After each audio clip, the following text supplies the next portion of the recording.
and 10 kilos of blow. I know I said I just wanted to make $1 million.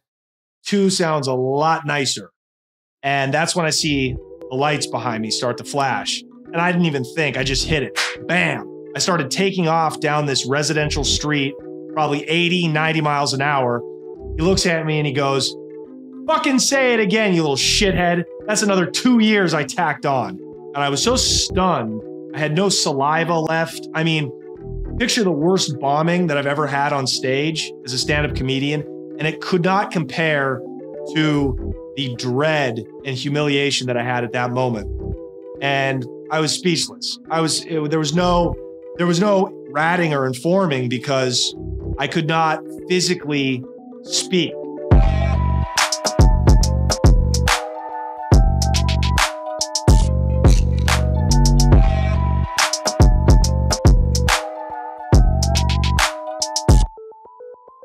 What's up, you guys? Welcome back to The Connect. My name is Johnny Mitchell. As usual, make sure to subscribe, like, leave a comment, turn on alerts so you get notified whenever we drop new content. Follow us on Instagram. And now, pick up your new The Connect merchandise. That's right. We have a line of t-shirts and hoodies out right now in all sizes, and it's a limited run too. So after we sell out, there are no more available. So make sure you click the link in the description to get yours today. Okay, so last episode, I talked about my time in Colombia and all of the craziness that was involved with that. I was hooked up with La Oficina, the drug cartel that runs Medellin. I moved some powder. I fell in love with a woman who was engaged to a big-time money launderer. His name was Andres, and Andres ended up being murdered, and still sketchy circumstances surrounding that. But before any of that happened, if you watched the last episode, you'll remember that my plan was to move to Colombia, open up a hotel on the coast, and get out of the game and start washing my drug money through the hotel and, you know, live happily ever after. And if you missed last episode, the way that I was going to buy that hotel with my drug money was I was going to transport my cash that I had sitting in Portland, Oregon, to one of Andres's connects in the States. And then Andres in Colombia was going to purchase the hotel with his own money, his own Colombian money, and then he was going to transfer the deed of trust into my name. Very easy, simple little money laundering scheme. So I give Maria a kiss, I tell her I'll be right back, and I hightail it back to Portland. I also needed to make my money back from the trip too. I had burned through like $250,000 in 3 months while I was down there. That's like spending $1 million in the States. It was crazy. I was staying in long-term $1,000 a night suites in high rises in Medellin and Cartagena. I mean, these things were amazing. They would take up the entire floor of these new buildings. They had gigantic wraparound balconies. I was buying high-end hookers 3-4 times a day. I met Maria and we started chartering private jets to places all over South America. We would go on vacation to Rio. We would go to Buenos Aires and watch polo matches. It was insane.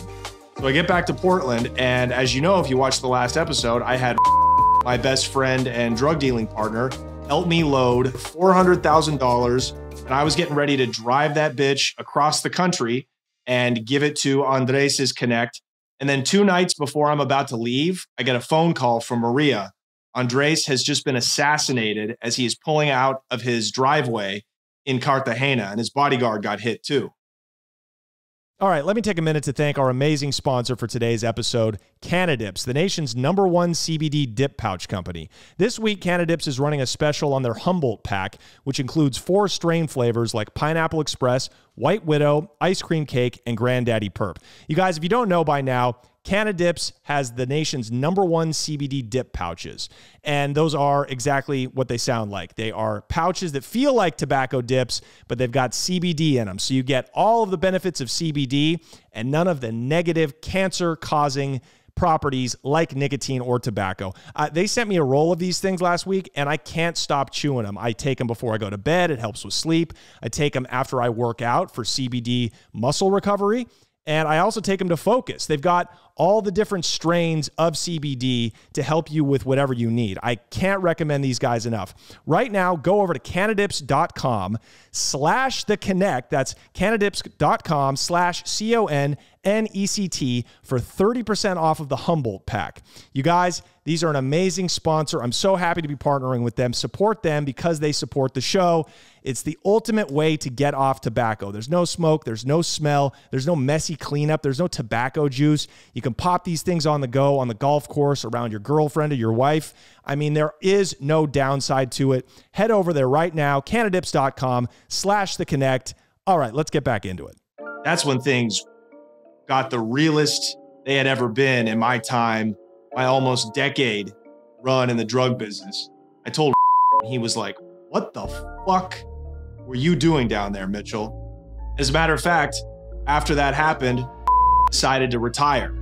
He'd been thinking about it for a long time.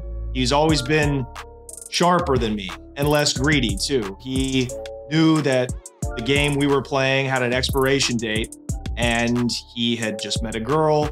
He had put a down payment on a house, and he was going to take the cash he had and start a business. He was winning. He was getting out while he was ahead, something that 99% of drug dealers are not able to do. And to this day, that kid does not have a scratch on him. He's a family man. He owns a business and a house. He has a beautiful wife, and the guy has not spent 1 minute in jail. So props to he watches these episodes. He's always been smarter than me, and he has always been more rational than me. I was the dreamer. I was the one always pushing the limits. So he told me he was getting out, and my first reaction was, perfect. I get to keep all the money now. I'll make my million in half the time. But now I'm flying solo, which is also a lonely place to be when you're on top in the drug business. I had about $600,000 to my name at this point, and I said, great, I will make a clean million and I'm done, never looking back. The problem for me was, this is 2010 and the price of weed is dropping rapidly around the country, as we knew it would. States were this close to legalizing it, so more and more middlemen, traffickers like me, were shipping their product across the country. So therefore, there was more supply on the East Coast and in the Midwest, so the prices were coming down. So even a year before, where I could get, say, $3,500 a pound wholesale to my connections in New Jersey, now they wouldn't pay more than like 31. They were like, hey, look, we have multiple suppliers that we can go through. We just love you. We have a long-term relationship with you, but we can't pay any more than this. So it's cutting into my pockets. And now I'm back working with my Sinaloa connection in Northern California. And he's also feeling the crunch too, because the price of weed dropping affects the growers the most, because middlemen like me can play growers off of each other, right? And the last thing farmers, these guys with big weed grows want is products sitting around unsold. So I remember when I went to see him after I got back from Colombia, he had just harvested 1,000 pounds. So I would pay for 40 at a time, and he would give me an extra 40. So I would actually be bringing up 80 pounds of weed from Northern California to Portland, where I would ship it across the country. And I had about 3 people working for me. I had 2 separate mules, people I would rotate in and out to drive down, pick up the product and bring it back. And I had a 3rd guy who kind of did everything else. He would pick up packages of money. He would help box up the weed. I also paid him to secretly follow the drug mules as they made their journey south and then came back up north with the trunk full. And the reason I would do that is because, obviously, if, say, one of my drug mules is coming back north on I-5, he gets pulled over and the cop finds all the product.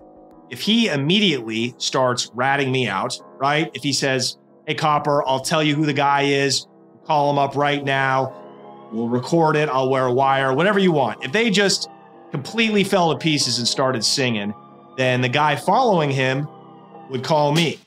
That was the kind of precautions that I was taking. And a lot of drug dealers do that. They actually keep an eye on their workers by having spies and making sure that if there is a raid or if they get jammed up by an undercover, that they don't turn around and immediately point to guys like me, the supplier. That's just one of the methods that drug dealers use to keep themselves safe.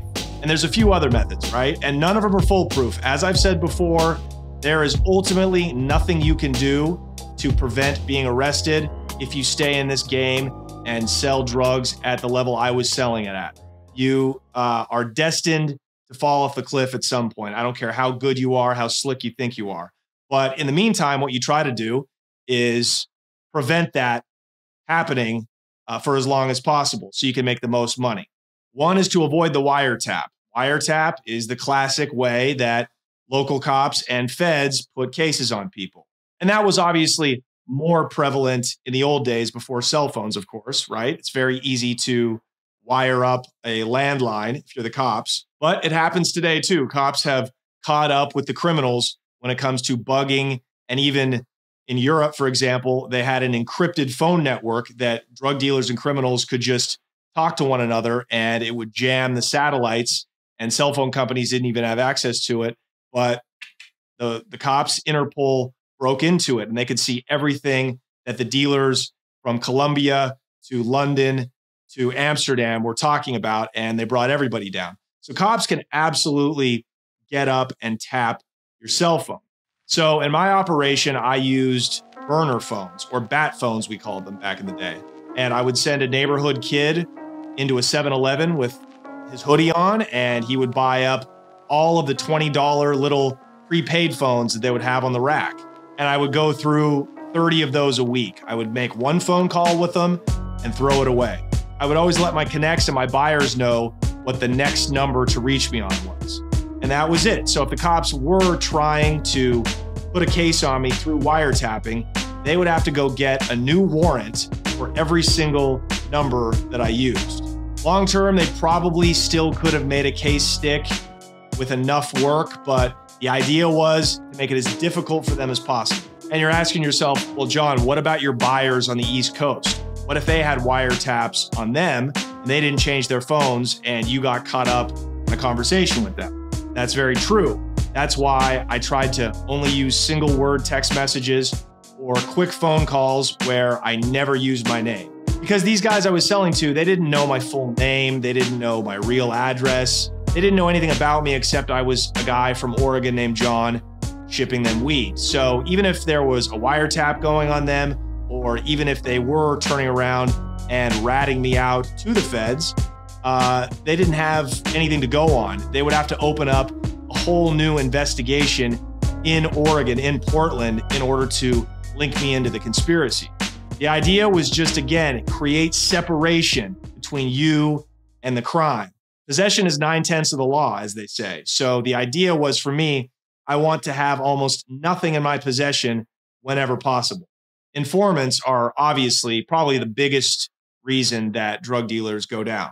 And as I mentioned, I paid somebody to follow around my workers whenever they were doing dirt for me to make sure that they wouldn't get arrested and in the process turn around and rat me out. That's why drug gangs all over the world operate in packs usually, because it's much easier to sniff out an informant or a turncoat within the group when you roll as a unit. It's very obvious when somebody breaks routine or when somebody goes missing and then turns back up a couple of days later without an explanation.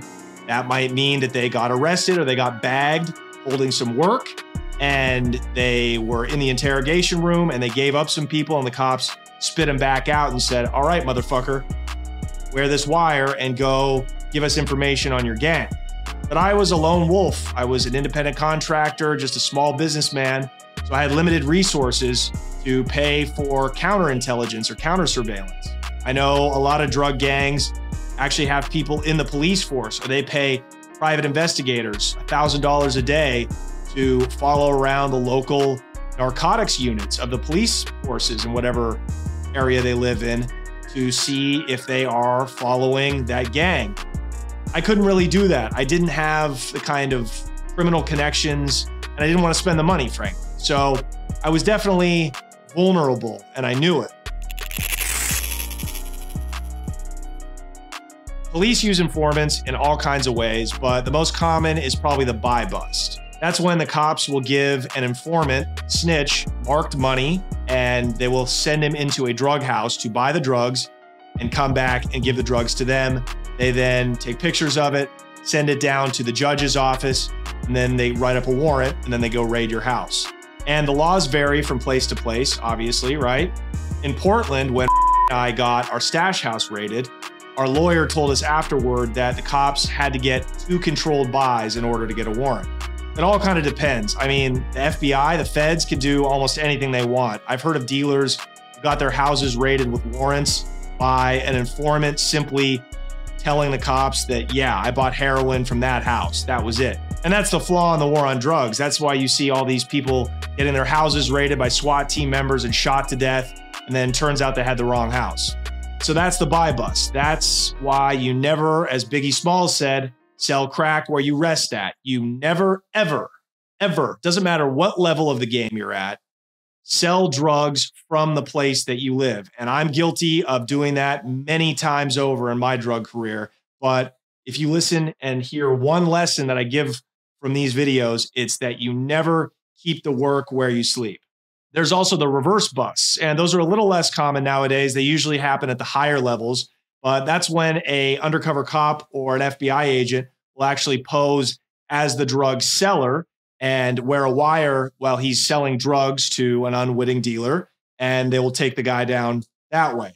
I was never that worried about a reverse bust, though, because in general, the cops don't like to give away the drugs they've seized, even if it's only temporary. So it was mainly the buy bust and getting set up on a wiretap that I was worried about and that I used any and all means to prevent. But the craziest and the scariest way that cops use informants is by allowing people to actively deal drugs while snitching. So they might catch a guy with a couple ounces of meth on the streets of Portland, Oregon, and they'll say, okay, motherfucker, you belong to us now. We're going to let you keep dealing, keep selling your dope as usual, but we want 4 different dealers every month in handcuffs. Because cops don't give a shit about getting drugs off the street. In fact, they want more drugs on the street. That's what keeps them employed. And especially these local police departments work off yearly budgets. So the more numbers they bring in and the more drugs they seize means they're going to get more money the next year. And they're also under pressure by the sheriff or the chief of police to produce numbers so they can get reelected at the end of the year. It's also politics. Everything is politics. Now, I don't know for a fact, but I grew up with a kid, and I won't say his name here, but everybody in my neighborhood watching this video knows who this piece of shit is. He was a bully. He was a scumbag. He was also a big-time drug dealer. But he never, ever went down. He was reckless, too. He would drink and drive. He would shoot people. He would always carry guns on him. He was a gangster, but he didn't have any backup. He didn't have a crew. And we were like, how is this guy not getting locked up after so many years? He would even get pulled over with work. He would get pulled over. He would get pinched. The guy never seemed to go to jail. And it's been speculated by numerous people that this guy is actually working for the cops. In fact, when the cops raided my place, I was dumbfounded because nobody should have known where I lived. The only person who knew was this particular kid. But I wasn't in the drug game with him. I wasn't selling him drugs directly. So I figure there's no way this guy's ratting on me because we're not even, working together. He was just a casual acquaintance who would come through every now and then and smoke weed, and we would catch up because he was like an old friend from the neighborhood, So it's possible that I was just one guy within his monthly quota, but we'll get to that later. So now here I am, running towards $1 million. I got 80 pounds of weed coming up from Northern California every week like clockwork, making a pit stop in Portland, and then getting shipped off to the East Coast. And if you watch my first video, I was sending it off in the mail through UPS and FedEx and in mobile storage units. And I had 2 groups of buyers over there. I had the Italian kids in South Jersey, the Philadelphia area, and then I had Dominicans, Washington Heights. And the Dominicans were way safer. I mean, these guys moved cautiously, way more cautious even than guys out of South Jersey, which was surprising because these were the offspring of mafia dudes who had all been taken down on big RICO charges. So you think they would be trying to avoid the feds the most, but the Washington Heights Dominicans, those are black guys, right? Blacks and Latinos are usually the most cautious and best drug dealers simply because they're profiled more than the white kids, right? So they're taking less chances and they're just moving more thorough. The Italian kids, they would send me packages of money, sometimes up to $60,000, $70,000, and I would open it and $100 bills would just spill out of the packages and they reeked. They fucking smelled like they'd been smoking blunts and blowing the smoke all over the money while they were counting up. And I would call them up screaming like, guys, why don't I just go turn myself in right now? What are you trying to do to me? You got to package my money the way I package your product. The other issue, as I mentioned earlier, was that I was making less money. I used to make $1,000 profit after expenses per pound. Now I was making like $500 or $600. Still good money, but I had to ship twice as much product just to make the same amount that I was making before. Still, towards the end, I was clearing 40 G's a week off of 80 pounds. So that's a nice chunk of change. That's, what is that? 120 a month. So over the course of 3 months, the summer of 2010, I made about $350,000 in cash. Got back the money that I'd blown in Colombia, plus some. I had over $1 million. I was getting ready to tell the game sayonara and get the fuck out and never look back. But then something happened. So one day I get a call from my Sinaloan connection in Northern California, and he tells me he wants to meet. And I thought that was strange because he's never said anything like that before. So the next day I met him in Eugene, which is where I went to college at U of O and where I got my drug dealing career started all those years ago. I sat down with him at a diner and I said, ¿Qué pasó? Cuéntamelo. What's up? And he told me that his group of Sinaloans in Northern California was transitioning out of the marijuana business. He had a couple of grow ops, huge 10,000 plant grows in Southern Oregon, get busted recently. They'd lost millions of dollars. He'd had his best workers get arrested and deported.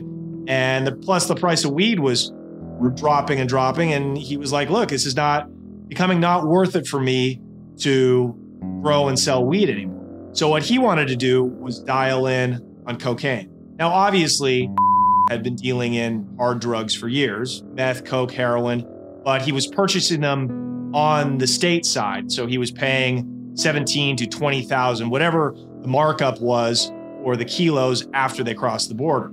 He told me his plan. He wanted to actually move a load of Colombian cocaine from Sinaloa onto a ship and have that ship go up the Pacific, past California, and land in the port of Coos Bay, Oregon, which is a tiny little port town right there on the Oregon coast, about halfway through the state.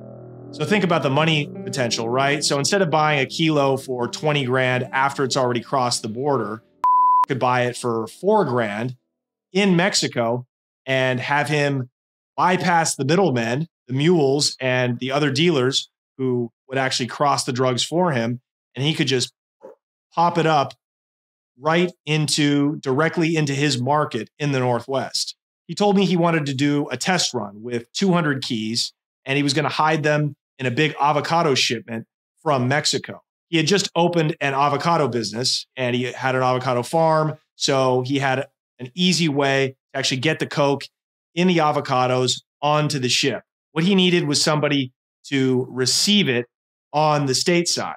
And what he wanted me to do was actually create a fake vegetable import company that would receive the avocados on this end. So basically all I would have to do is fill out the paperwork and make it look like I had a legitimate business importing fruits and vegetables from Mexico. And he told me he'd pay me $100,000 just for putting my name on the LLC. And what that would do would give him cover so then his workers would work for my LLC and offload the coke.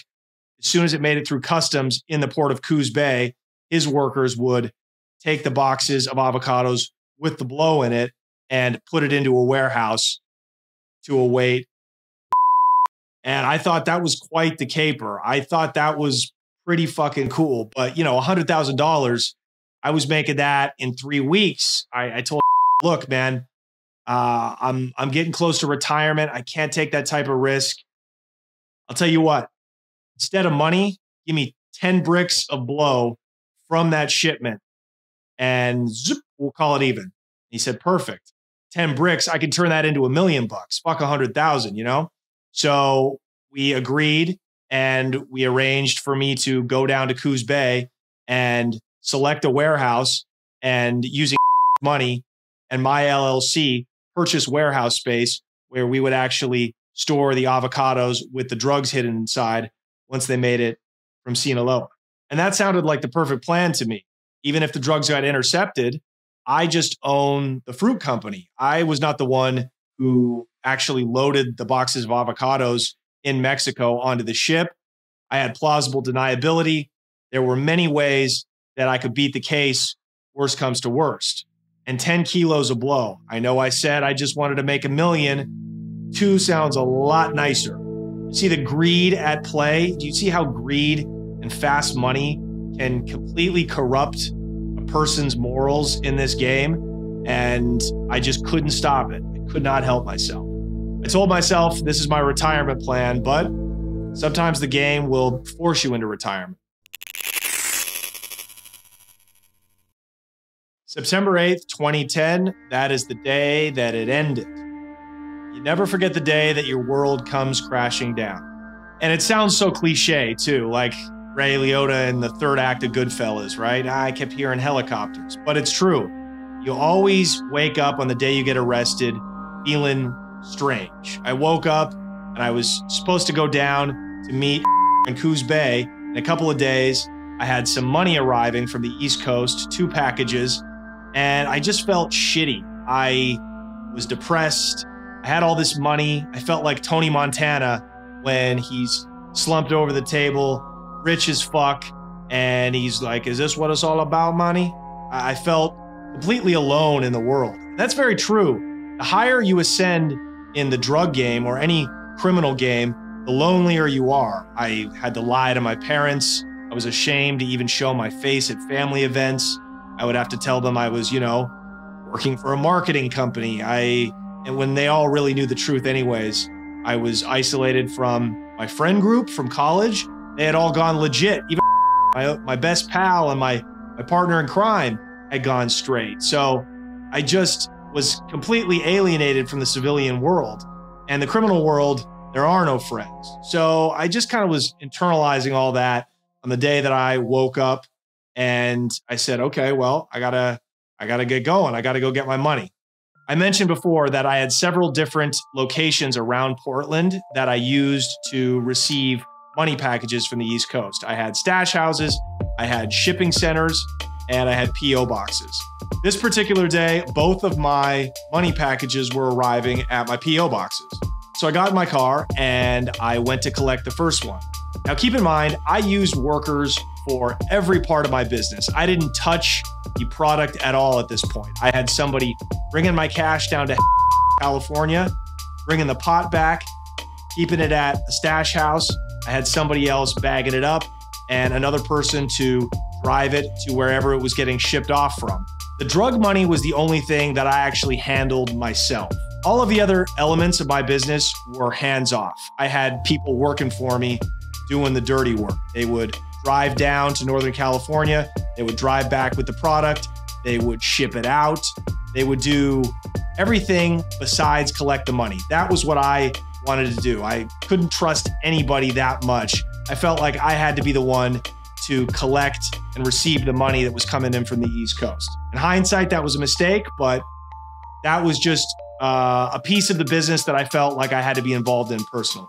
I pick up the first package, check the money, 30 grand, it's all there, perfect. I take my phone out, this is the first iPhone, and I check the FedEx tracking, the second package that's supposed to come in, and I see, oh, that's strange, it's delayed.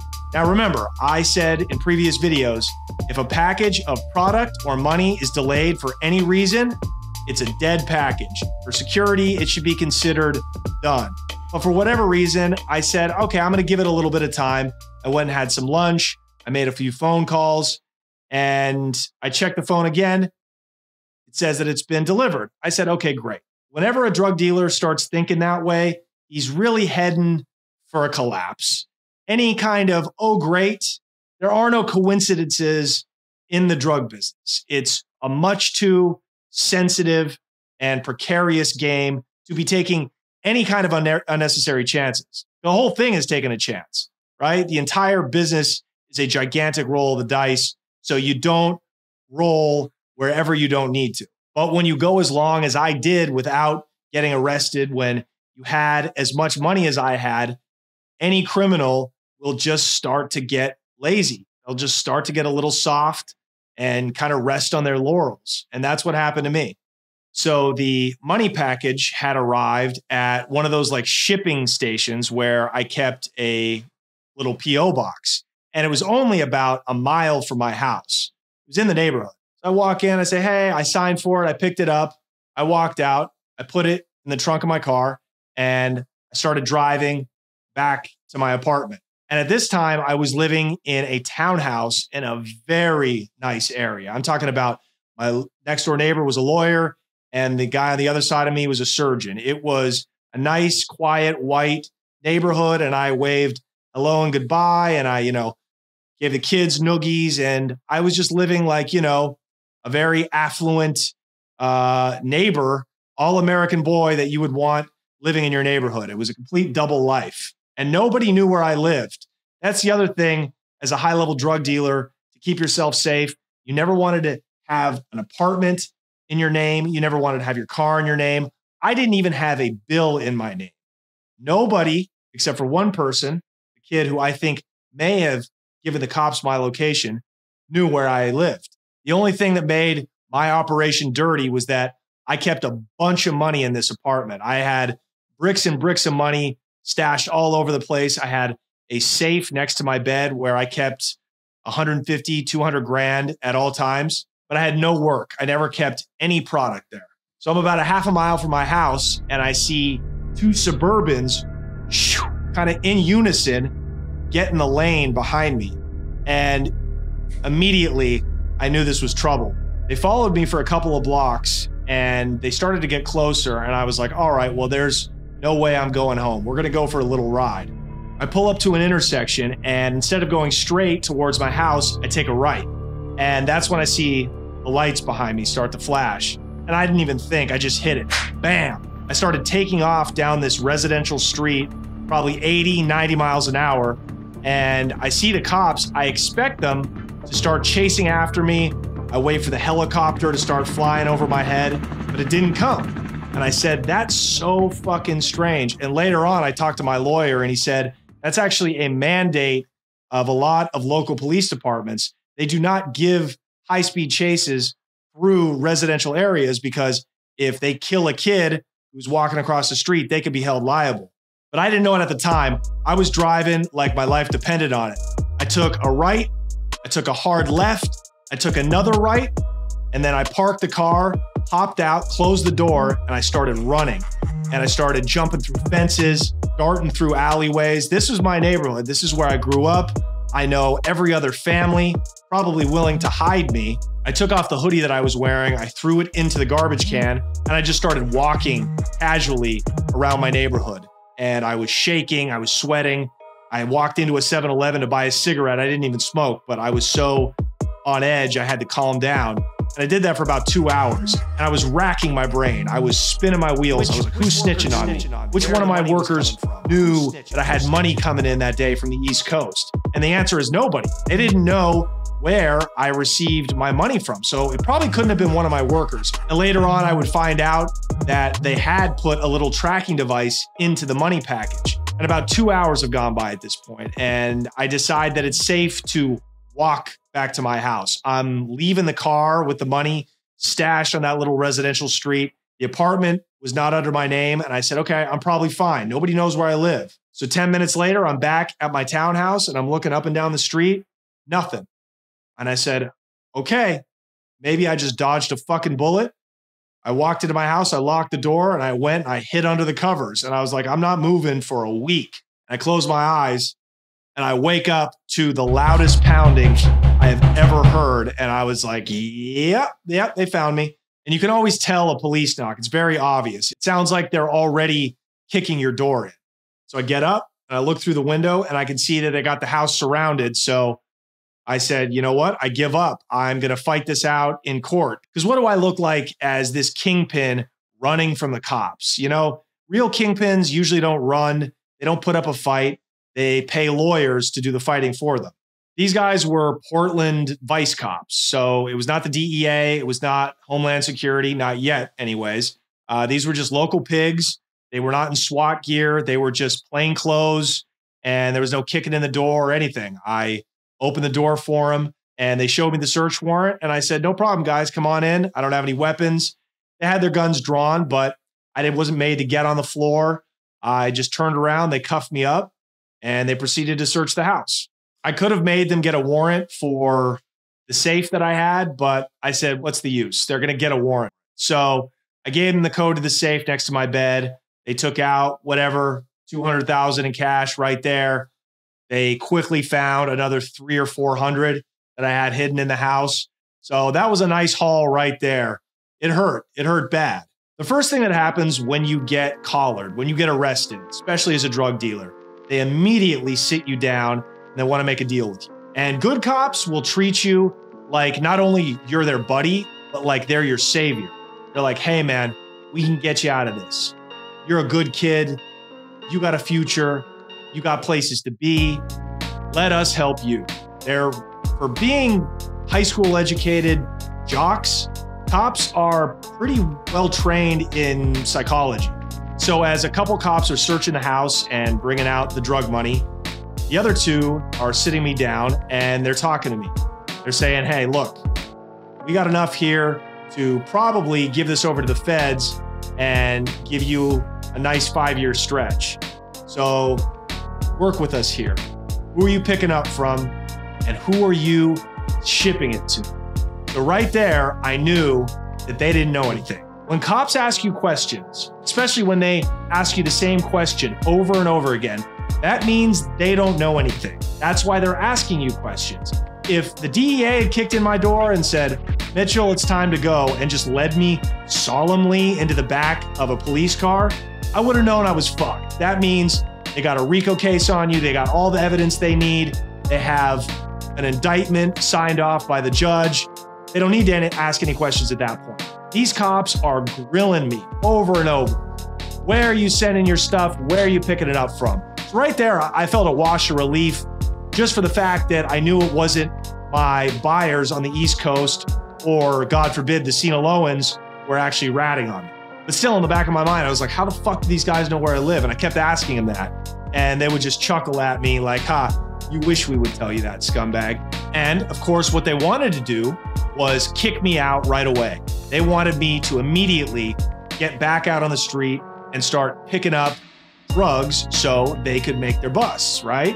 And at this point, it's about 4 o'clock in the afternoon, and it's just me and 5 of the cops that were involved in the raid. The ones in the Suburbans were following me from the post office a few hours ago. They hadn't made a big to-do. I don't even think the neighbors knew what was happening at this point. It was not a big scene. So I said to myself, now's your time, Mitchell. So I looked at the lieutenant, guy in charge of that squad, and I said, okay, let's just be frank here. It's just us. Your boss isn't here yet. Nobody knows about this. What is it going to take? How much do you need? You got about 700 in cash right here. You take that. That's all yours. I have another 300 in cash I can get you if you give me an hour. You just got to let me out of here. I will tell you where to pick the money up, and you give me a day. Just give me a day to get out of here. I was trying to bribe the cops. Wouldn't you have? I mean, these are not feds. These are local scum. These are the easiest guys to corrupt, obviously, because they make the least, right? And you know, if this had been 30, 40 years ago, if this had been in a little town in the South or on the East Coast in some Irish Boston neighborhood, they probably would have let me go and taken the money. But these are fucking dorky Boy Scout, Northwest white cops. And so as soon as I made that bribery offer, the lieutenant was actually pissed at me. He looks at me and he goes, fucking say it again, you little shithead. That's another 2 years I tacked on. So ultimately, I ended up being charged with bribery. So for all you drug dealers out there, you got to know bribery comes with it an extra charge. So I said, okay, man, it's cool. I knew that the charge probably wouldn't stick because after all, it was basically his word versus mine, but I knew the money wasn't getting me out of this jam. So I went to plan B, fake names. Giving out fake names to cops is an old school trick that used to work before computers. Cops would arrest a drug dealer, and the drug dealer would say, I'll give you whatever you want. I'll give you this guy Slim over here. Just let me go and I'll find Slim for you and I'll sell him some drugs and then you can bust him. I kind of tried to do that with these cops. I started throwing them a couple of fake names of some supposed dealers in the area who I could hook them up with and they would make nice busts. But of course, they said, all right, let me go run those names through my computer. And sure enough, they would come back and be like, we never heard of a guy like that. They didn't trust me. After I tried to bribe my way out of it, the trust had been diminished big time with me and those guys. So they said, look, your time's running out. You tell us everything or we are going to give your case over to the DA. And I know you think you're smarter than the cops. I know you're going to try to talk your way out of a jam. These people, this is all they do. They do it all day, every day. They talk to punks, drug dealers who they've arrested, and they get them into a jam and they make them trip over their words. The next thing you know, they got a confession. Shut up. The only thing you have to tell cops is nothing. You can literally just sit there as they talk to you and you can be like some kid on timeout and just with your head down. But probably what you should say is do what you got to do. I'm not talking to anybody until I have my lawyer. That's all you need to know. I know some guys who got arrested and they just sit there and they'll be getting yelled at by the cops and they'll just say, lawyer. And it will piss the cops off and they'll threaten to punch your teeth in like they did me. They'll threaten to beat you up. They might even put their hands on you. You should hope they put their hands on you because that means that's a lawsuit. If you have a good lawyer, he can take anything illegal that the cops do and use that as leverage to help you either beat your case or get charges dropped. They even brought out a piece of paper and wrote out a little mini confession for me to sign. And they said, look, Mitchell, all you got to do is sign this and give us your supplier. And we promise you'll be home for dinner tonight. You can sleep in your own bed. And I'm not going to lie to you, that sounded good. There was a big part of me that considered giving up my connects on the East Coast because I knew I had $250,000 that the cops hadn't found stashed in my parents' house. So as soon as they let me go, I knew I was going to run home, grab that money, jump in a car and fucking drive till I hit Mexico. I mean, I was going to go even further than that. I was going to drive to Colombia and you can't even drive there, but I couldn't do it. I'm not a rat.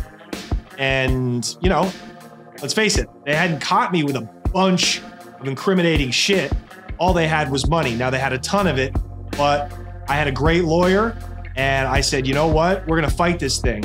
So I told the cops, you know what? Go fuck yourself. I fucked all your mothers. Let's go to jail. And that's what happened.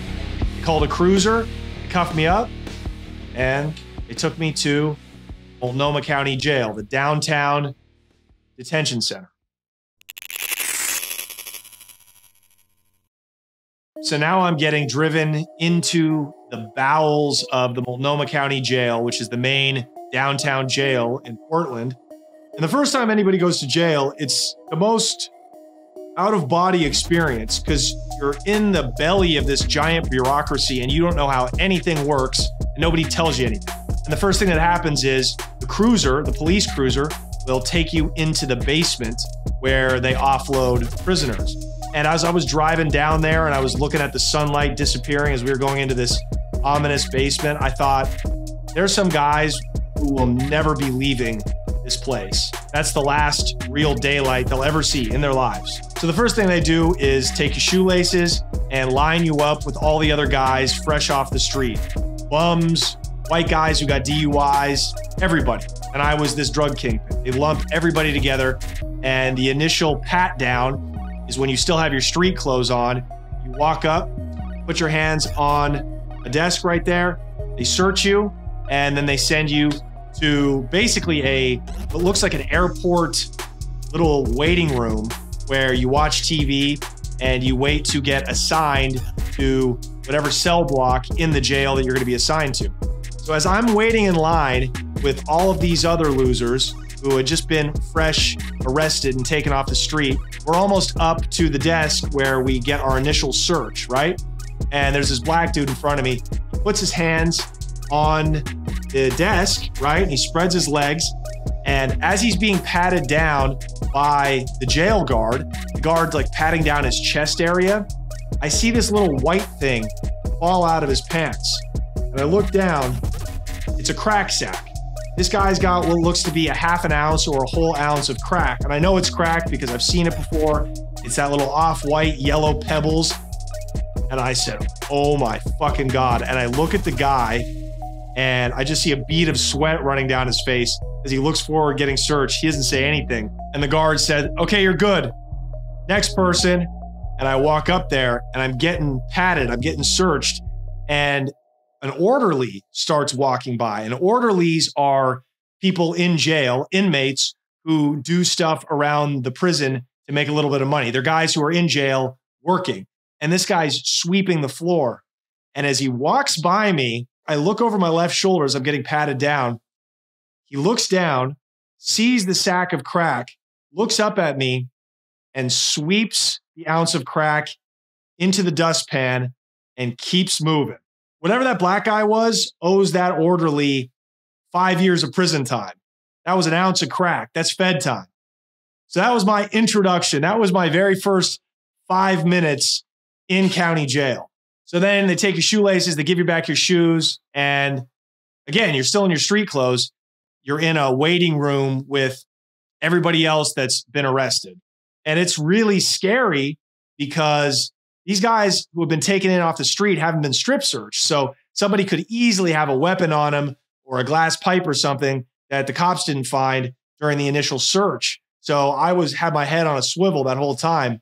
There's guys in there, homeless guys on PCP, wigging out, damn near having overdoses in front of you. It's fucking crazy. I saw this crazy or homeless dude, he was pressing up against a guy who was using a phone, making his phone call, and he gets in this dude's face who's on the phone. The dude takes the phone and starts smashing him in the face with the fucking receiver, as he should have, right? I mean, it was crazy. And that's where I make my one phone call. And who do you think I call? Who is the first person that you call the first time you go to jail? You're damn right. I called my mother. I called her up and I could hear the devastation in her voice, but she held it together. God bless her. I said, Mom, you need to call the fat man. It's happened.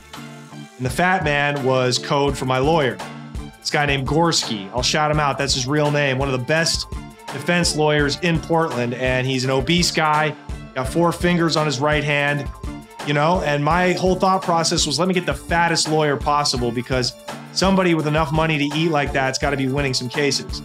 So I told Mom, call the fat man and there's money in the attic and move it because they're probably listening in on this phone call, which is true. The DEA actually went back weeks later and got a warrant to search my parents' house because they heard me on the jail phone talking about the money. But my parents had moved it. They gave all that money to my lawyer. And I hung up the phone and I took a seat. And as soon as I sat down, the jail guard said, Mitchell, you got visitors. And I said, oh shit, visitors already. And I haven't even been sentenced yet. It's my lucky fucking day. So the guard puts me on an elevator, takes me a few floors up, and now he starts walking me through the hallways of these windowless little rooms in the Multnomah County Detention Center. And he sits me down in a little room and there's 3 dudes in suits already waiting for me. And I'm like, I've seen too many movies. These got to be fucking feds. That's exactly who they were. I got 2 DEA agents and Homeland Security in there. And I said, I may never get out. I might be doing life. That's immediately where my mind went to. I'm like, I am so fucked, beyond fucked. I can't even believe what's happening. I mean, every step of this just kept getting worse and worse. So they sat me down and they said, we're with the DEA, the Drug Enforcement Agency, and this is our partner with Homeland Security. They open up a manila folder and they said, do you know Andres? Throw a picture down of his fucking dead body. This is Andres, the money launderer from Cartagena. And I almost fucking fainted. And I was so stunned. I had no saliva left. I mean, picture the worst bombing that I've ever had on stage as a stand-up comedian, and it could not compare to the dread and humiliation that I had at that moment. And I was speechless. There was no ratting or informing because I could not physically speak. Somehow they had traced me from my time in Colombia with Andres and Maria all the way back to Portland in this short 8-hour span that I had been in custody. So finally I'm able to settle down, and I told them, yes, I had a relationship with Maria when I was in Colombia. That was my girlfriend. And they said, okay, because we were able to pick up on text messages between you two just a week before that, which is true, right? I had still been texting Maria even after Andres's death. You know, we fell very deeply in love, but you know, I knew that she was married to a guy who ended up getting murdered, but I don't know. I've never met this man, and I have no idea what she is up to now. You know, we broke up. I don't live there anymore. You know, I gave him bullshit, right? But there was no hiding the fact that I was linked and connected to Maria down there. And they didn't believe me at all. They were convinced that I was tied together with Maria, plotting to import cocaine from Colombia. And I wanted to be like, no, I was actually plotting to import cocaine from Mexico. I'm glad you brought that up. But they said nothing about the Sinaloans. They did not know about in Northern California or Coos Bay. They didn't seem to know anything about that. They wanted to know where they could find Maria. That was their main target. They said, we think that Maria had set up Andres to be killed. And of course, in the back of my mind, I had always speculated that, right? Because she hated Andres. She was engaged to be married to him, but he was very abusive. So I always thought that it was possible that Maria could have sent her uncle or one of his sicarios to kill Andres. But thank God I didn't know anything. And the less you know in this situation, the better off you are. And I said, I had no idea. I could not help you. And they said, okay, well, what we want you to do is help us get Maria, and we'll make sure you don't spend a day in jail. And at this point, I'm spinning. I literally am about to pass out. I feel like I am in the worst nightmare. I am. And I just told them, look, we got to talk to my lawyer, right? This is textbook DEA government informant stuff, right? I was in a good position if I did plan on ratting because I had valuable information. Now, thankfully for me, I wasn't really facing any crazy time. If they couldn't tie this money into a larger conspiracy, they'd probably hit me with tax evasion, money laundering, and that would be that. I'd do a nice clean 5 in a white collar prison. Boom, boom, boom. We're good. We come out. We move on.